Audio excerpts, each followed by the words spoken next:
புள்ளிமானு பெண்ணானதா, கெண்ட மீனு கண்ணானதா,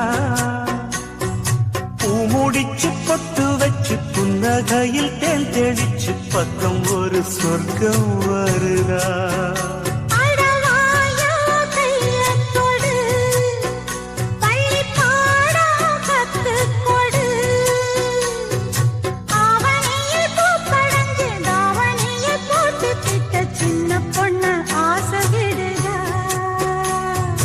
ஆவாரம் பூவாட விடுவேனா, ஒரு அச்சாரம் வைக்காம இருப்பேன்.